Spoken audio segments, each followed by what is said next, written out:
Morning friends, happy Sunday, how are you doing? Still no way back for Harry. I'm really glad about that, and so is Harry, because he doesn't want to come back. But more to the point, who in the British, non-working, taxpayer-funded, scrounging royal family is leaking all these stories? It's either Charles, Camilla or William, or all three of them, because where Harry's concerned, there's literally no privacy. How could they have known that there was photographs, small gifts, a bit of a chat for 52 minutes, 53 minutes? Who really cares? How could the press get hold of this? And this is symptomatic, and it's also absolutely proving Harry's court case that the royal family are in cahoots with the press, because the press set the tone of what you watching this, what you're expected to believe about the royal family. Not what the truth is, what you are expected to believe about this wonderful, scrounging family, not. I feel sorry for Harry. He's trying to do the right thing. He may have lashed out in anger in previous years, and I, as a human being, can completely understand that. He's trying to do the right thing now, and that family that he left are still briefing against him. It doesn't matter whether it's small details leaked about gifts or big details leaked about behaviour. It doesn't matter whether it's big or small. The fact is, they are leakier than a sieve. And that's what Harry's had to deal with, hence the court cases. They've actually done him a favour by proving his court case, right? Sorry for the rant. Comments are open as ever. Have a great Sunday. Let me know what you think.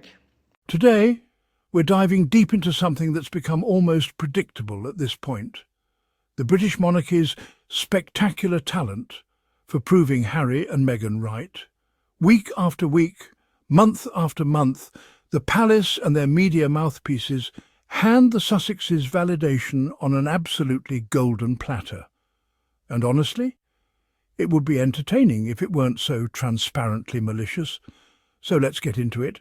Grab your tea or your coffee, or whatever gets you through these revelations about one of the world's most dysfunctional families. First things first, let's demolish a narrative that the tabloids love to recycle every few weeks. The idea that Prince Harry is somehow desperate to return to the UK, that he's sitting in California staring wistfully at photos of Buckingham Palace, pining for the good old days. Let me be absolutely crystal clear about something. Harry isn't begging for a return ticket to the gilded cage.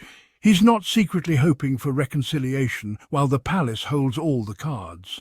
That's a fantasy the British media has constructed because they cannot, and I mean cannot, accept that someone would willingly walk away from the monarchy. Harry is thriving. He's building something real with Meghan, a life rooted in genuine purpose, authentic connection, and the kind of dignity you can only have when you're not constantly looking over your shoulder, wondering who's going to betray you next. They're raising their children in an environment where privacy isn't a luxury, it's a right, where love isn't conditional on media optics or public approval ratings. The British press wants to frame Harry's departure as some tragic exile, like he's Napoleon on Elba, waiting for his chance to return to glory. But the reality? Harry is exactly where he wants to be, and that terrifies them. Now, let's talk about something that should genuinely disturb anyone who values privacy, boundaries, or basic human decency. Every single time Harry sets foot on UK soil, whether it's for a charity event, a legal proceeding, or a brief family visit, the tabloids somehow obtain information that should be absolutely private. We're not talking about public appearances here, we're talking about private conversations, personal exchanges, the kind of details that no journalist could possibly know unless someone on the inside was feeding them information. How did they know about small gifts exchanged during a private visit? How did they know the exact duration of a personal conversation, 52 minutes, 53 minutes, timed down to the second like it's some kind of Olympic event? Think about how invasive that is. Someone was either listening, timing, or being briefed by someone who was. This isn't journalism, folks. Journalism requires public interest, verification, and ethical boundaries. What we're witnessing is surveillance dressed up in a gossip column's clothing. It's voyeurism with a byline. And it's being orchestrated by people who have the audacity to lecture others about dignity and duty. The question everyone should be asking is, where is this information coming from? Because Harry and Meghan certainly aren't leaking details about their private moments. They've been remarkably consistent about maintaining boundaries and protecting their peace. So who benefits from these leaks? Who has access to these intimate details? And who has a vested interest in controlling the narrative around Harry's every move? Let's not dance around this. The leaks are coming from inside the house. We're talking about taxpayer-funded, so-called working royals who live in palaces maintained by public money, who have their staff paid for by British citizens, who enjoy security, privilege and deference, and who apparently spend a significant portion of their time briefing against Harry and Meghan, Charles, Camilla, William, or perhaps the palace aides who act on their behalf, carrying out the dirty work, while the principals maintain plausible deniability.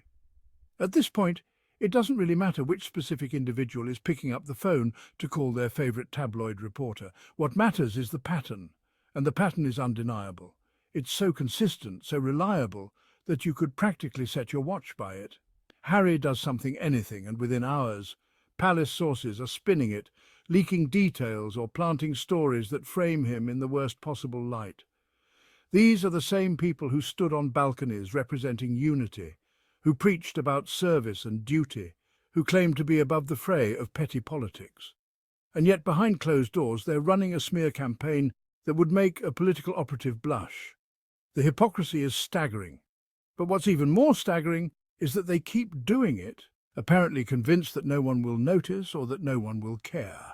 Here's what the British media conveniently forgets when they're busy painting Harry as unstable, angry or lost. This is a man who served his country in combat, twice. He didn't just show up for photo ops in a uniform. He was in Afghanistan, in actual danger, doing the work that most people only see in movies. This is a man who has dedicated enormous energy to mental health advocacy, to supporting veterans, to creating tangible change through initiatives like the Invictus Games. These aren't vanity projects. They're programs that have genuinely transformed lives.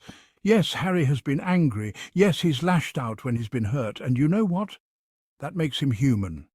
When you've been betrayed by your own family, when you've watched your wife be subjected to racist abuse, while the institution you were raised to revere does nothing, when you've had your privacy violated repeatedly, you have every right to feel anger. But what Harry has done with that anger is remarkable. Instead of crumbling, he's chosen to fight back through proper channels. He's taken media organizations to court. He's testified under oath, he's written his truth, and he's done it all while maintaining his dignity and building a life centred on what actually matters: his family, his values, his purpose. Meanwhile, back at the palace, what's happening? More briefings, more leaks, more of the same tired playbook that Harry has spent years trying to expose. Here's the thing that the British monarchy seems fundamentally incapable of understanding. Every leak proves Harry's point. Every time a palace source reveals a private detail, they're confirming that Harry and Meghan were right to leave. Every time they brief against the Sussexes, they're showing the world exactly the toxic environment Harry described. Every time they try to control the narrative through tabloid manipulation, they're demonstrating the very behaviour Harry has called out. It doesn't matter if it's something minor, a gift, a conversation length, a travel detail. A leak is a leak, and a leak from family members about private family moments is a betrayal. Period. This is what Harry left behind, not the titles, not the palaces, not the public adoration, though he's been stripped of much of that anyway. He left behind a system that would rather destroy him than allow him to be free. He walked away from people who loved the institution more than they loved him. And instead of showing even a shred of remorse, instead of reflecting on why their own son and brother felt he had no choice but to leave, the monarchy has doubled down. They've continued the same tactics. They've kept feeding stories to the press. They've proven Harry right over and over again. So to anyone still clutching their pearls about poor Harry, anyone still holding out hope for some fairy tale reconciliation, anyone who thinks the Sussexes should just move on or stop talking about it, I need you to understand something. There is no going back to a family that feeds you to the wolves. There is no reconciliation with people who continue to betray you even after you've left. There is no peace with an institution that views you as collateral damage in their public relations war. Harry and Meghan are living their truth. They're raising Archie and Lilibet in safety, in love, in an environment where they won't be ranked, photographed without consent, or used as pawns in media games. They're doing work that actually changes lives, not just cutting ribbons and waving from cars, but creating real impact. And the so-called working royals back in the UK, they're still busy briefing, still leaking, still propping up a fantasy while the world sees through them more clearly every single day. The British monarchy wanted control over the narrative. They wanted to be the ones writing Harry and Meghan's story. Instead, they've exposed themselves as an institution more concerned with press management than family bonds, more interested in hierarchy than humanity, more committed to control than truth.